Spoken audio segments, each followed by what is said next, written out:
آج میری شادی کی سالگرہ تھی۔ میں آج کے دن بہت حسین لگنا چاہتی تھی تاکہ میرے شوہر کی مجھ سے نظر نہ ہٹے۔ وہ کام پر تھا اور میں نے گھر کو سجانا شروع کر دیا۔ میں اسے سرپرائز دینا چاہتی تھی کیونکہ مجھے معلوم تھا کہ اس کو ہماری شادی کی سالگرہ یاد نہیں ہوگی۔ میرا شوہر ایسا ہی تھا، لاپرواہ سا، مگر مجھے چھوٹی موٹی تقریبات کرنے کا بہت شوق تھا۔ میں چاہتی تو یہی تھی کہ ہم سارے رشتہ داروں کو بلائیں اور دھوم دھام سے کریں، مگر اتنے سے عرصے میں اپنے شوہر کو جان چکی تھی کہ اسے لوگوں سے زیادہ گھلنا ملنا پسند نہیں تھا، اسی لیے بہتر یہی تھا کہ ہم دونوں ہی سالگرہ منائیں۔ آنے والے وقت سے بے خبر میں کیا جانتی تھی کہ میرے ساتھ کیا ہونے جا رہا ہے، اور میں مگن سی سارا دن تیاریوں میں لگی رہی۔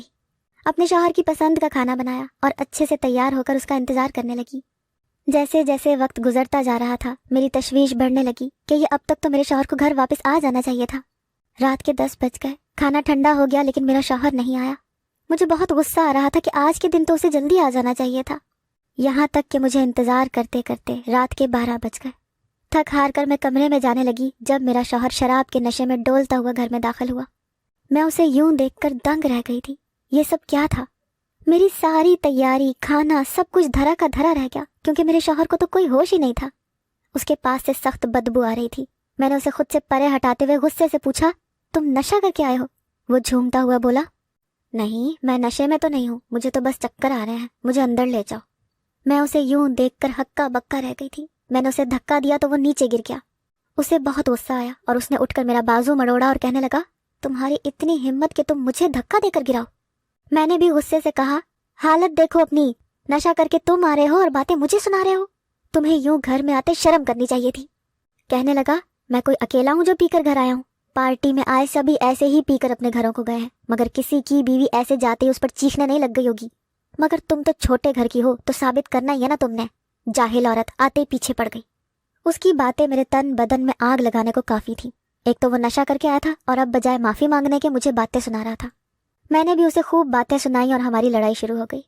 شاید میری ہی غلطی تھی جو میں نے اس کے آتے ہی لڑائی شروع کر دی، اور اپنی اس غلطی کا خمیازہ مجھے بھگتنا پڑا کیونکہ ہماری لڑائی کافی بڑھ گئی تھی اور وہ بہت غصہ ہو گیا تھا، اور اسی غصے میں اس نے مجھے طلاق کی دھمکی دی تو میں چپ کر گئی۔ کہنے لگا، تم جیسی عورت سے مجھے شادی ہی نہیں کرنی چاہیے تھی، نکل جاؤ میری زندگی سے، میں تمہیں اب 1 منٹ بھی برداشت نہیں کر سکتا، میں تمہیں طلاق دے دوں گا اگر زبان چلائی۔ میں سن رہ گئی کہ یہ ایسا کرے گا، مجھے امید نہیں تھی۔ ساری رات میں دوسرے کمرے میں روتی رہی۔ صبح جب ہوش آیا تو وہ گھر پر نہیں تھا، شاید دفتر چلا گیا تھا۔ میں اس کو چھوڑ نہیں سکتی تھی، اسی لیے اچھی بیویوں کی طرح یہ بات سہ گئی۔ دوپہر کے قریب میں اچھے سے تیار ہو کے اس کے دفتر گئی تاکہ لنچ ہم ساتھ کر سکیں، تو چوکیدار نے بتایا کہ صاحب تو آج دفتر آئے ہی نہیں۔ میں نے اس کو فون کیا تو فون بند تھا۔ تھک ہار کر میں گھر واپس آ گئی۔ شام ہو گئی اور شام سے رات کے 1 بجے میں کھڑکی کے پاس کھڑی تھی جب اسے گاڑی سے نکلتے دیکھا۔ اس کے ساتھ ایک لڑکی بھی تھی جس نے اسے سہارا دے کر چوکیدار کے حوالے کر دیا اور خود چلی گئی۔ تھوڑی دیر بعد وہ جھومتا ہوا کمرے میں آیا۔ آج پھر وہ پیے ہوئے تھا۔ میں نے اس سے پوچھا کہ کس لڑکی کے ساتھ تھے، تو پھر سے ہماری لڑائی ہو گئی اور آج تو حد ہی ہو گئی۔ شراب کے نشے میں اس نے مجھے طلاق دے دی اور کمرے سے باہر نکال دیا۔ وہ مجھے طلاق دے چکا تھا۔ مجھے یقین نہیں آ رہا تھا اور میں وہیں ساکت بیٹھی رہ گئی۔ مجھے سمجھ نہ آئی کہ میرے ساتھ ہوا کیا ہے، ایسا ایک دم کیسے ہو گیا؟ میرے ہوش و حواس سن ہو گئے۔ زندگی ایسا رنگ بھی لائے گی میں نے کبھی سوچا بھی نہیں تھا۔ کبھی سوچا نہیں تھا کہ قسمت میرے ساتھ اتنا بھیانک مذاق کرے گی۔ ابھی کل صبح کی بات تھی کہ میں کتنا خوش تھی کہ آج میری شادی کی پہلی سالگرہ تھی اور میں پچھلے 2 دنوں سے تیاریوں میں لگی ہوئی تھی، اور مجھے امید تھی کہ میرا شوہر مجھے بہت اچھا تحفہ دے گا، مگر میرے وہم و گمان میں بھی نہیں تھا کہ شادی کی پہلی سالگرہ کے اگلے دن ہی میرا شوہر مجھے طلاق دے دے گا۔ ایسا تحفہ شاید ہی کسی کو ملا ہوگا جو مجھے ملا تھا۔ وہ تو مجھے طلاق دے کر اندر جا کر سو گیا تھا، اور میں اپنی بربادی پر رونے لگی کہ میں اب کیا کروں گی۔ اگر اس وقت گھر جاتی تو کیسے اکیلے جاتی، کیونکہ آج سے پہلے میں جتنی بار بھی گھر گئی تھی اپنے شوہر کے ساتھ ہی گئی تھی۔ میرا مستقبل خراب ہو گیا تھا اور مجھے ابھی تک یقین نہیں آ رہا تھا کہ اپنی پسند کی شادی کرنے والا مجھے یوں چھوڑ بھی سکتا ہے۔ جانے مجھے باہر زمین پر بیٹھے کتنی ہی دیر ہو گئی۔ میرا خیال سے شاید میں نے ساری رات وہیں بیٹھے گزار دی تھی۔ مجھے اذانوں کی آواز سنائی دی تو میں ہوش میں آئی اور رات کا سارا واقعہ میرے ذہن میں گھومنے لگا۔ مجھے اب یہاں سے جانا چاہیے تھا کیونکہ اب یہاں رہنے کا کوئی جواز نہیں تھا۔ میں نے اپنے کمرے کا دروازہ کھولا تو میرا شوہر بیڈ پر سو رہا تھا۔ میں نے اپنے کپڑے الماری سے نکال کر بیگ میں ڈالنے شروع کیے۔ کھٹ پٹ کی آواز سے اس کی آنکھ کھل گئی۔ حیرانی سے پوچھنے لگا، تم صبح صبح کہاں جا رہی ہو؟ میں نے غصے سے کہا، جیسے تم نہیں جانتے کہ رات کو شراب کے نشے میں تم مجھے طلاق دے چکے ہو۔ وہ فوراً اٹھا اور میرے پاؤں پڑ گیا، معافیا مانگنے لگا اور رونے لگا۔ میں نے کہا، اب تمہارے رونے دھونے کا کوئی فائدہ نہیں، میں جا رہی ہوں، تم مجھے طلاق دے چکے ہو۔ وہ کہنے لگا میں تمہیں ایسے نہیں جانے دے سکتا، میں تمہارا حلالہ کروا دوں گا۔ میں نے پوچھا کس سے کرواؤ گے حلالہ؟ تو کہنے لگا ایک ایسی چیز سے کرواؤں گا کہ تم امیر ہو جاؤ گی۔ پیسوں کے لالچ نے میرے قدم روک دیے اور میں رک گئی۔ میرا شوہر کہنے لگا تم ادھر ہی رکو، میں بندوبست کر کے آتا ہوں۔ میں نے اسے کہا یہ مت سمجھنا کہ میں پیسوں کے لالچ میں مانی ہوں، بس میں تمہیں چھوڑنا نہیں چاہتی۔ یہ تو میں نے بس اسے یوں ہی کہہ دیا تھا، ورنہ اصل بات تو یہی تھی کہ پیسوں کے لالچ میں آ کر رک گئی تھی۔ اور صرف یہی نہیں، میں نے اس سے شادی بھی پیسوں کے لالچ میں ہی کی تھی۔ میں ایک بہت غریب گھرانے سے تعلق رکھتی تھی اور بہنوں میں میرا نمبر تیسرا تھا۔ ہم 5 بہنیں تھیں اور ہم میں صرف ایک سال کا فرق تھا۔ بھائی ایک ہی تھا جو سب سے چھوٹا تھا۔ میں بہنوں میں سب سے خوبصورت تھی اور اسی وجہ سے میں ہمیشہ یہی سمجھتی رہی کہ ہر اچھی چیز پر پہلا حق صرف میرا ہے۔ گھر میں کوئی بھی اچھی چیز آتی تو سب سے پہلے وہ میں اپنے قبضے میں کر لیتی۔ میری بڑی بہن کی منگنی خالہ کے بیٹے سے ہو گئی تھی، جو اچھے خاصے کھاتے پیتے لوگ تھے اور ہم لوگوں کے معاملے میں وہ امیر تھے۔ اتنا اچھا رشتہ تو ساری عمر ہم جیسے غریبوں کے گھر نہ آتا۔ میری بہن کو سب خوش قسمت کہہ رہے تھے اور یہ مجھ سے برداشت نہیں ہو رہا تھا۔ اتنی اچھی قسمت میری ہونی چاہیے تھی۔ میں نے خالہ کے بیٹے پر ڈورے ڈالنے شروع کر دیے اور بہت جلد اسے اپنے دام میں پھنسا لیا۔ میری خالہ اور بہن کو تو کچھ علم ہی نہیں تھا کہ ان کی ناک کے نیچے ہم کیا کھیل کھیل رہے ہیں۔ بہت جلد میرے کزن نے میری بہن سے منگنی توڑ لی اور مجھ سے منگنی کی خواہش کا اظہار کر دیا۔ اس بات پر دونوں گھرانوں میں خوب طوفان اٹھا، مگر میں نے سارا الزام کزن کے سر ڈال دیا کہ اگر وہ مجھے پسند کرتا ہے تو اس میں میرا کیا قصور ہے۔ میرے ماں باپ نے سوچا کہ میری شادی کہیں اور بھی تو کرنی ہے، تو بہتر ہے کہ میری پسند سے کر دی جائے۔ یوں میں نے اپنی بہن کا نصیب چھین کر اپنے نام کر لیا۔ میرا رشتہ پکا ہو گیا۔ شادی تبھی ہو سکتی تھی جب میری بڑی بہنوں کا رشتہ پکا ہوتا۔ میں نے کالج میں جانا شروع کر دیا اور وہاں جا کر پتہ چلا کہ زندگی کیا ہوتی ہے۔ میں نے امیر لڑکیوں سے دوستی کرنی شروع کر دی کیونکہ وہ اپنے ساتھ مجھے بھی کھلاتی پلاتی تھیں۔ ان میں سے ایک لڑکی کا نام ٹینا تھا۔ وہ بہت اچھی تھی اور اس کا تعلق بہت ہی امیر گھرانے سے تھا۔ وہ اکثر میرے ساتھ میرے گھر بھی آ جاتی اور جب بھی جاتی تو ڈھیر سارے تحفے لے کر جاتی، اس لیے کبھی مجھے کسی نے اس سے ملنے سے نہیں روکا تھا۔ مجھے نہیں علم تھا کہ ٹینا کے دماغ میں کیا چل رہا تھا اور نہ ہی میں یہ جانتی تھی کہ وہ میرے گھر ایک خاص مقصد سے آ رہی ہے۔ جب پتہ چلا تو میں ہکا بکا رہ گئی، کیونکہ اس نے مجھ سے کہا کہ وہ اپنے کزن کے لیے میری بڑی بہن کا رشتہ لانا چاہتی ہے۔ اماں تو خود اس کے رشتے کے سلسلے میں بہت پریشان تھی، اسی لیے فوراً کہا ہاں ٹھیک ہے، تم لڑکے کو لے آنا۔ دوسرے ہی دن وہ بڑی سی چمچماتی گاڑی میں اپنے ہینڈسم کزن کے ساتھ ہمارے گھر آئی اور میری بڑی بہن کا ہاتھ مانگ لیا۔ جلن کے مارے میرا برا حال تھا۔ میں نے ٹینا کو ایک طرف لے جا کر کہا تم میرا رشتہ نہیں لا سکتی تھی۔ کہنے لگی تم نے ہی تو بتایا تھا کہ تمہاری منگنی ہو چکی ہے، اسی لیے تمہاری بڑی بہن کے لیے آئی ہوں۔ میں نے کہا ابھی اور اسی وقت اندر جاؤ اور اماں سے میرے لیے کہو۔ اس نے ایسا ہی کیا اور جا کر اماں سے کہا خالہ میں اپنی دوست کے لیے ہاتھ مانگنے آئی تھی اور غلطی سے آپ کی بڑی بیٹی کا نام لے دیا۔ اماں اسے انکار کرنے ہی والی تھیں کہ میں نے اماں کو اشارے سے منع کر دیا کہ ابھی کچھ بھی نہ کہے۔ ان کے جانے کے بعد میں نے شور مچا دیا کہ میں شادی کروں گی تو ٹینا کے کزن سے ہی کروں گی، ورنہ نہر میں کود کر جان دے دوں گی۔ اصل میں ٹینا کے کزن سے میں بہت متاثر ہو گئی تھی، بلکہ یہ کہنا زیادہ ٹھیک ہوگا کہ میں اس کی دولت سے متاثر ہو گئی تھی۔ وہ اتنا امیر تھا کہ اس کی امیری کے آگے میرا کزن جس سے میری منگنی ہوئی تھی وہ کچھ بھی نہیں تھا۔ اس کی قیمتی کار اور بے بہا دولت کا سن کر میرے اندر لالچ آ گیا تھا اور میں نے یہی سوچا تھا کہ ایسی زندگی اور ایسی قسمت میری ہونی چاہیے، نہ کہ میری بڑی بہن کی۔ ایک بار پھر میں نے گھر میں فساد ڈال دیا۔ مجھے خود غرض اور مطلب پرست کہا گیا، مگر میں ان سب باتوں اور تانوں سے بے نیاز ہو چکی تھی۔ مجھے صرف اپنا مستقبل سنوارنا تھا اور اس کے لیے میں کسی بھی حد تک جا سکتی تھی۔ یوں میں نے لڑ جھگڑ کر روہیل سے شادی کر لی۔ میں اس سے شادی کر کے بہت خوش تھی کیونکہ میں نے جو چاہا تھا وہ پا لیا تھا، جو خواہش کی تھی وہ پوری ہوئی تھی۔ مجھے شادی پر ہیرے کی انگوٹھی اور اس نے بہت سارا سونا دیا تھا۔ یہ شادی میں نے اپنے گھر والوں کی مرضی کے خلاف کی تھی اور اس میں ان کی کوئی رضامندی شامل نہیں تھی۔ مجھے یاد ہے کہ مجھے اماں نے کئی بار کہا تھا کہ ہم نے تو بڑی کا رشتہ بھی وہاں نہیں کرنا تھا اور تم اپنی ضد لے کر بیٹھ گئی ہو۔ وہ لوگ ہمارے معیار سے بہت اونچے ہیں اور لڑکے کے آگے پیچھے بھی کوئی نہیں ہے، تو ہمارا دل مطمئن نہیں ہے۔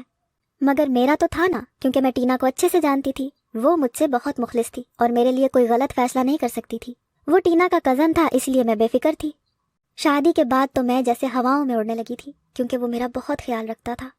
لیکن کچھ ہی مہینے سکون سے گزرے ہوں گے کہ مجھے لگنے لگا کہ شاید وہ کسی اور لڑکی کے چکر میں ہے، کیونکہ اکثر جب بھی اس کی کوئی کال آتی تو وہ میرے سامنے سے اٹھ کر چلا جاتا اور میرے سامنے بات نہ کرتا۔ جب میں پوچھتی تو کہتا کہ میں دوست سے بات کر رہا تھا۔ ایک بار ایسا ہوا کہ وہ واش روم میں تھا اور اس کا موبائل بیڈ پر۔ اسی وقت اس کا موبائل فون بجا تو میں نے فون اٹھا لیا۔ آگے سے کسی لڑکی کی آواز سنائی دی۔ میں نے جب ہیلو کہا تو فون کٹ گیا۔ اسی وقت وہ بھی باہر نکل آیا۔ مجھ پر بہت چیخا کہ میں نے اس کی اجازت کے بغیر اس کا فون کیوں اٹھایا۔ میں نے جب پوچھا کہ وہ لڑکی کون تھی تو کہنے لگا میری کلائنٹ تھی۔ وہ غصہ ہو کر باہر چلا گیا۔ اگلے دن اس نے خود ہی معافی مانگ لی کہ اسے میرے ساتھ ایسے بات نہیں کرنی چاہیے تھی۔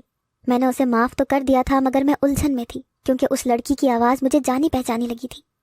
میرے دل میں گرہ لگ چکی تھی، لیکن جب بھی میں اپنے شوہر کی طرف سے شک میں مبتلا ہونے لگتی وہ میرے لیے بیش قیمت تحائف لے آتا اور میں خاموش ہو جاتی۔ مجھے لگتا تھا کہ شاید وہ کسی لڑکی کے ساتھ چکر چلا رہا ہے، مگر مجھے کیا علم تھا کہ مجھے دھوکہ دینے والی میری اپنی دوست ہوگی۔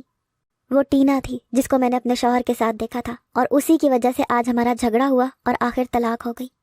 میں ابھی اپنے گھر بھی نہیں جا سکتی تھی کیونکہ ان کو پتہ چلتا تو تانے دیتے کہ ہم نے تو پہلے ہی کہا تھا کہ وہ لڑکا اچھا نہیں ہے، اور یہ بات تو میں بھی سمجھ چکی تھی کہ وہ اچھا لڑکا نہیں ہے کیونکہ لڑکیوں سے دوستی رکھتا ہے اور شراب پیتا ہے۔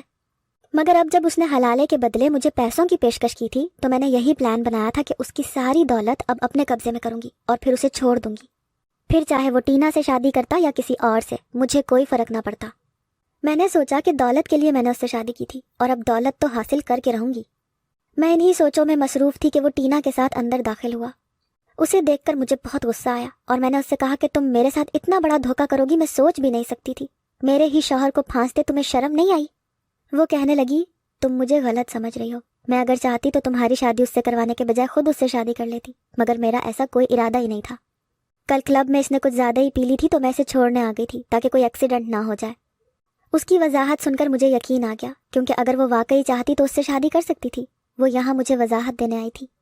میں نے کہا اب کیا فائدہ وضاحت کا، اب تو طلاق ہو گئی ہے۔ کہنے لگی اس میں تمہارا کوئی قصور نہیں کیونکہ وہ تمہیں خود طلاق دینا چاہ رہا تھا، اس کو بس کسی موقع کی تلاش تھی، اس نے جان بوجھ کر تمہیں طلاق دی ہے۔ میں نے پریشان ہو کر کہا مگر وہ تو حلالے کا کہہ رہا تھا۔ ٹینا نے میرے کان میں سرگوشی کرتے ہوئے کہا اس کی کسی بات کا یقین مت کرنا، اگر حلالے کے لیے ہاں کی تو پھنس جاؤ گی۔ اس کی باتیں سن کر میں چونک گئی اور پوچھا کہ کیا مطلب اس بات کا، مگر اس سے پہلے کہ وہ اپنی بات کا مطلب بتاتی میرا شوہر کمرے میں آ گیا اور بات وہیں رہ گئی۔ شاید وہ یہ بات اس کے سامنے نہیں کرنا چاہتی تھی۔ میں نے کچھ پوچھنا چاہا تو اس نے مجھے آنکھوں ہی آنکھوں میں مجھے کچھ بھی کہنے سے منع کر دیا اور موبائل فون دکھایا کہ کال پر بات کر لینا۔ تھوڑی دیر بعد وہ چلی گئی۔ میرے شوہر کے بارے میں یہ سچ کہ اس نے جان بوجھ کر مجھے طلاق دی تھی مجھے پریشان کرنے کے لیے کافی تھا۔ ایسا ہو ہی نہیں سکتا تھا کیونکہ صبح وہ میرے پاؤں پکڑ کر معافی مانگ رہا تھا کہ اس نے نشے میں مجھے طلاق دی ہے، اور اب ٹینا کہہ رہی تھی کہ اس نے جان بوجھ کر ایسا کیا ہے۔ ٹینا تو اس کی کزن تھی، پھر اس نے مجھے کیوں یہ سب بتایا؟ ان دونوں کا کیا مقصد تھا مجھے کچھ سمجھ نہیں آ رہا تھا۔ بہت سارے سوال تھے جو الجھن پیدا کر رہے تھے۔ میں نے اپنے شوہر کی طرف دیکھا تو وہ کہنے لگا تم فکر مت کرو، بہت جلد ہمارا حلالہ ہو جائے گا، تب تک تم دوسرے کمرے میں رہ سکتی ہو۔ میں دوسرے کمرے میں آ گئی۔ ان دونوں کے رویے مجھے الجھا رہے تھے، جانے کیا بات تھی۔ رات میں نے اسی کمرے میں گزاری۔ رات کے وقت مجھے ٹینا کا فون آیا۔ کہنے لگی تم اپنے شوہر کے ساتھ محفوظ نہیں ہو، بلکہ اب تو وہ تمہارا شوہر بھی نہیں ہے، تو تم کیا کر رہی ہو اس کے ساتھ؟ میں نے کہا تم ایسے کیوں بات کر رہی ہو، وہ تمہارا کزن ہے نا، اب تمہیں اس میں کیا خرابی نظر آئی جبکہ تم نے ہی ہماری شادی کروائی تھی؟ وہ شرمندگی سے بولی مجھے بس یہ معلوم تھا کہ وہ تھوڑی بہت ڈرنک کرتا ہے، یہ پتہ نہیں تھا کہ اس کے لڑکیوں کے ساتھ تعلقات ہیں اور وہ کچھ غیر قانونی سرگرمیوں میں بھی ملوث ہے۔ تمہارے ساتھ بھی اب اس کا کچھ برا کرنے کا ارادہ ہے۔ اس کی باتیں سن کر میں ڈر گئی، کیا وہ سچ کہہ رہی ہے؟ یہ تو سچ تھا کہ مجھے وہ مشکوک قسم کی حرکتوں میں شامل لگتا تھا، لیکن یہ معلوم نہیں تھا کہ معاملات اس حد تک بڑھ جائیں گے کہ وہ میرے ساتھ کچھ برا کرے گا۔ ٹینا کہنے لگی اس کی کسی بات میں نہ آنا، بس صبح ہوتے ہی وہاں سے نکل آنا۔ میں نے پریشانی سے کہا میں کہاں جاؤں گی، گھر نہیں جا سکتی، وہ معاف نہیں کریں گے۔ وہ کہنے لگی جب تک تمہارے گھر والے نہیں مانیں گے تم میرے پاس میرے گھر آ جاؤ، مگر روہیل کو یہ بات مت بتانا کہ میں نے تمہیں یہ سب کہا ہے۔ ساری رات میں اسی سوچ میں الجھتی رہی کہ کیا سچ ہے اور کیا جھوٹ۔ پھر میں نے سوچا کہ میرا ایک چھت کے نیچے اس کے ساتھ رہنا ٹھیک نہیں جب تک حلالہ نہیں ہو جاتا۔ میں نے صبح صبح اس کے گھر سے نکلنے کے بعد اپنا سامان پیک کرنا شروع کیا تو ٹینا کا فون آ گیا۔ اس نے مجھے کہا کہ آتے ہوئے گھر سے ساری جیولری بھی لے آؤ، تمہارا حق ہے ان چیزوں پر کیونکہ بعد میں یہ سب تمہیں نہیں ملے گا۔ بات تو اس کی ٹھیک تھی۔ میں نے ساری جیولری بھی ایک بیگ میں رکھ لی اور اس کے گھر چلی گئی۔ ٹینا نے مجھے چھت پر رہنے کو کمرہ دے دیا اور کہا اپنا موبائل بند کر دو اور کسی سے بھی کسی قسم کا رابطہ مت کرنا، کیونکہ ہو سکتا ہے وہ تمہیں ڈھونڈتا ہوا یہاں تک آ جائے، جب تک میں نہ کہوں نیچے مت آنا۔ میں خاموشی سے اس کی ہر بات مانتی گئی اور اوپر چلی گئی۔ میں سوچنے لگی کہ جب روہیل گھر جائے گا تو مجھے نہ پا کر بہت پریشان ہو جائے گا، جانے میں نے ٹینا کی باتوں پر اعتبار کر کے اچھا بھی کیا تھا یا نہیں، مگر پھر سوچا کہ وہ تو میری دوست ہے نا، کچھ غلط کیسے سوچ سکتی ہے۔ موبائل بند کرنے سے پہلے میں نے آخری میسج دیکھا تو وہ روہیل کا تھا۔ اس نے لکھا تھا کہ حلالے کا انتظام ہو گیا ہے، میں گھر آ رہا ہوں اور تم بہت امیر ہو جاؤ گی کیونکہ حلالے کے بدلے تمہیں بہت پیسے ملیں گے۔ وہ میسج پڑھ کر میں سکتے میں آ گئی۔ پیسوں کا لالچ مجھے بار بار اپنے گھر واپس جانے پر مجبور کر رہا تھا۔ بہت سوچنے کے بعد آخر میں نے فیصلہ کیا کہ میں چوری چوری اپنے گھر چلی جاتی ہوں. کیا پتہ ٹینا فضول میں میرے شوہر پر شک کر رہی ہے. میں چپکے سے نیچے اتری اور اپنے شوہر کے گھر واپس آنے سے پہلے دوبارہ گھر چلی گئی. میں اسے ایک موقع دینا چاہتی تھی. تھوڑی دیر بعد وہ آیا اور آتے ہی مجھے کہنے لگا کہ چلو ہم ابھی اور اسی وقت حلالہ کریں گے. میں تجسس میں ساتھ چلنے کو تیار ہو گئی کہ جانے کس چیز سے میرا حلالہ کروانے لگا ہے. تبھی اسے کسی کی کال آئی تو وہ سننے باہر چلا گیا. مجھے شک ہوا کہ کہیں پھر سے کسی لڑکی سے بات تو نہیں کرنے گیا، اسی لیے میں اس کے پیچھے چلی گئی تاکہ اس کی باتیں سن سکوں. وہ کسی سے کہہ رہا تھا، ہاں جی مال تیار ہے، بس میں اسے لے کر یہاں سے نکلنے والا ہوں.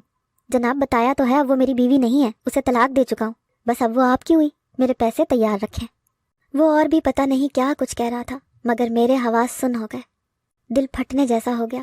ٹینا ٹھیک کہہ رہی تھی، اس کی نیت ٹھیک نہیں تھی، مگر میں ہی پاگل تھی جو اس گھر سے نکلنے کے باوجود دوبارہ اس کے چنگل میں پھنسنے کو آ گئی تھی.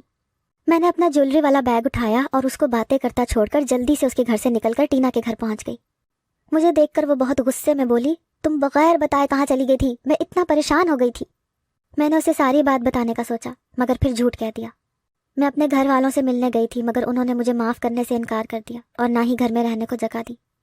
میں نے محسوس کیا کہ میری اس بات سے جیسے وہ خوش ہوئی تھی، مگر دوسرے ہی لمحے کہنے لگی، افسوس ہوا سن کر، تمہارے گھر والوں کو تمہارے ساتھ ایسا نہیں کرنا چاہیے تھا. شام کو وہ آئی اور مجھے کہنے لگی، میرے ساتھ چلو. میں نے پوچھا کہاں؟ تو کہنے لگی، ایک پارٹی میں جاتے ہیں تاکہ تمہارا موڈ بہتر ہو جائے. میں جانا تو نہیں چاہتی تھی مگر چلی گئی تاکہ وہ کہیں برا نہ مان جائے. میں تیار ہو کر اس کے ساتھ ایک گھر میں چلی گئی مگر وہاں جا کر حیرت کے ساتھ ساتھ پریشانی ہوئی کیونکہ ہم وہاں صرف 3 ہی لوگ تھے. جس بوڑھے آدمی کے گھر آئے تھے وہ عجیب آدمی تھا اور مجھے عجیب نظروں سے گھورے جا رہا تھا. ٹینا واش روم جانے کا کہہ کر جانے کہاں چلی گئی تھی؟ جب زیادہ دیر ہو گئی تو مجھے تشویش ہوئی. میں نے کہا، ٹینا کہاں ہے؟ تو وہ کہنے لگا، اوہ مجھے تمہیں بتانا بھول گیا، وہ چلی گئی ہے. میں گھبرا کر کھڑی ہو گئی اور کہا کہ ایسے کیسے وہ مجھے چھوڑ کر جا سکتی ہے، میں بھی گھر جا رہی ہوں. مجھے کسی گڑبڑ کا اندیشہ لگ رہا تھا اسی لیے میں فوراً اٹھ کھڑی ہوئی مگر اس آدمی نے میرا ہاتھ پکڑ لیا اور میری سماعتوں پر بم پھوڑا، یہ کہہ کر کہ وہ مجھے یہاں اس آدمی کے پاس ہی چھوڑنے آئی تھی اور بدلے میں پورے 50 لاکھ لیے تھے. میرا تو وہ حال تھا کہ کاٹو تو بدن میں لہو نہیں. ٹینا مجھے دھوکہ دے گی یہ کبھی میں سوچ بھی نہیں سکتی تھی. اس آدمی کی باتیں سن کر مجھے اندازہ ہو گیا تھا کہ اس کی نیت ٹھیک نہیں. میں نے لمحے کے 1000ویں حصے میں وہاں سے دوڑ لگا دی اور ایک کمرے میں جا کر خود کو بند کر لیا اور جلدی سے پولیس کو کال ملائی. اس بوڑھے کے آدمیوں نے دروازہ توڑنے کی کوشش کرنی شروع کر دی تھی. کسی بھی وقت وہ اندر آ جاتے. میرا رو رو کر برا حال تھا. مجھے میرے لالچ نے یہ دن دکھایا تھا کہ میری عزت خطرے میں تھی. پہلے شوہر کی طرف سے دھوکہ ملا اور پھر سہیلی کی طرف سے. میں نے سچے دل سے توبہ کی کہ مجھے بچا لے مالک، آج کے بعد لالچ نہیں کروں گی. شاید رب کو میرے آنسوؤں اور توبہ پر رحم آ گیا کیونکہ عین جس وقت دروازہ ٹوٹا اسی وقت پولیس آ گئی تھی. میں نے روتے ہوئے سب بتا دیا کہ میرے ساتھ کیا ہوا ہے. پولیس نے روہیل اور ٹینا کو بھی گرفتار کر لیا اور تحقیق کی.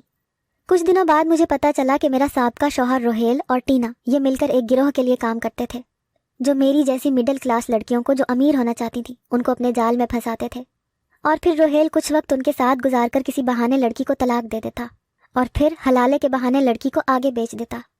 مجھ سے ٹینا نے جان بوجھ کر دوستی کی تھی اور روہیل سے شادی کروا دی تھی.